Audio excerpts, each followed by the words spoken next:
نحمده ونصلي على رسوله الكريم اما بعد فاعوذ بالله من الشيطان الرجيم بسم الله الرحمن الرحيم رب اشرح لي صدري ويسر لي امري واحلل عقدة من لساني يفقهوا قولي ربي يسر ولا تعسر وتمم بالخير وبك نستعين يا فتاح اللهم فقهنا في الدين.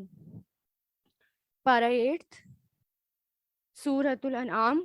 ابو امامہ بیان کرتے ہیں کہ آپ صلی اللہ علیہ وسلم نے فرمایا، جو شخص صبح کے وقت اس لیے مسجد کی طرف نکلا کہ بھلائی سیکھے یا سکھائے تو اس کے لیے اس حج ادا کرنے کے والے کے مثل اجر ہے جس نے اپنا حج مکمل کر لیا. سبحان اللہ. تو ذرا سوچیں حج کا شوق کس کو نہیں ہوتا. ہم یہاں پر اپنا ٹائم نکالتے ہیں اور ہم بیٹھتے ہیں، ہم صرف اس شوق میں علم کو سیکھنے کے لیے اور آگے اس کو بڑھانے کے لیے. تو اس کا اجر اللہ تعالیٰ کے یہاں بہت بڑا ہے. آیت نمبر 111 سے وَلَوْ أَنَّنَا نَزَّلْنَا، اور ان لوگوں نے اور اگر بالفرض ہم ان کے پاس فرشتے بھیج دیتے اور مردے ان سے باتیں کرتے تو ان کی مانگی ہوئی ہر چیز ہم کھلے آنکھوں کے سامنے ان کے آگے لا کر رکھ دیتے. یعنی مشرکین مکہ آپ صلی اللہ علیہ وسلم سے معجزے مانگتے تھے اور یہ کہتے تھے کہ رسول اللہ کے پاس فرشتے کیوں نہیں آتے، یا الگ الگ ڈیمانڈ کرتے تھے. تو اللہ تعالیٰ کہہ رہے ہیں کہ یہ کچھ بھی مانگیں اور ہم ان کے سامنے لا کر رکھ دیں تب بھی ایمان لانے والے نہیں ہیں سوائے یہ کہ اللہ ہی چاہتا، یعنی کہ اللہ انہیں زبردستی ایمان پر مجبور کر دے تو اور بات ہے. لیکن ان میں سے اکثر لوگ جہالت کی باتیں کرتے ہیں، اور جس طرح یہ لوگ ہمارے نبی سے دشمنی کر رہے ہیں اسی طرح ہم نے ہر پچھلے نبی کے لیے کوئی نہ کوئی دشمن پیدا کیا تھا. لیکن یعنی انسانوں اور جنات میں سے شیطان قسم کے لوگ جو دھوکہ دینے کے خاطر ایک دوسرے کو بڑی چکنی چپڑی باتیں سکھاتے رہتے ہیں. یعنی آپ صلی اللہ علیہ وسلم کو یہاں تسلی دی جا رہی ہے، اگر یہ لوگ آپ کے پیچھے پڑے ہوئے ہیں، آپ کے اتنے خلاف ہیں تو آپ پریشان مت ہوئیے. جتنے بھی انبیاء کرام آئے، پچھلے جتنے بھی نبی ہم نے بھیجے ان کے دشمن تھے، انسان اور جنات دونوں میں سے دشمن تھے، اور وہ ان کو چکنی چپڑی باتیں، یعنی یہاں پر آیا ہے زخرف قولن، یعنی گولڈ پلیٹنگ، یعنی ایسی باتیں جو کہ شوگر کوٹ کر کے بنائی گئی ہو، یعنی لوگوں کو چکنی چپڑی باتیں کر کے بہکا دینا، پھسلا دینا، دنیا کی طرف لے جانا. تو ایسے ہی وہ لوگ کرتے تھے. تو جس طرح جنوں میں سے شیاطین ہوتے ہیں اسی طرح انسانوں میں سے بھی شیاطین ہوتے ہیں. جیسے کہ ایک اسکالر کہتے ہیں مالک بن دینار کہ میرے اوپر انسان کے شیاطین جنوں کے شیاطین سے زیادہ سخت ہیں. اس کی وجہ یہ ہے کہ جب میں طاؤس پڑھتا ہوں تو جنوں کا شیاطین مجھ سے دور بھاگ جاتا ہے، لیکن انسانوں کا شیاطین میرے پاس آ کر مجھے اعلی اعلان نافرمانیوں کی طرف گھسیٹ کر لے کر جاتے ہیں. یعنی جو شیطان ہوتا ہے وہ اعوذ باللہ پڑھنے سے بھاگ جاتا ہے، لیکن جو انسان ہوتا ہے کیا وہ بھاگتا ہے؟ وہ تو اور زیادہ نافرمانیوں کی طرف لے کر جاتے ہیں، ایک دوسرے کو نافرمانیوں کی طرف لے کر جاتے ہیں.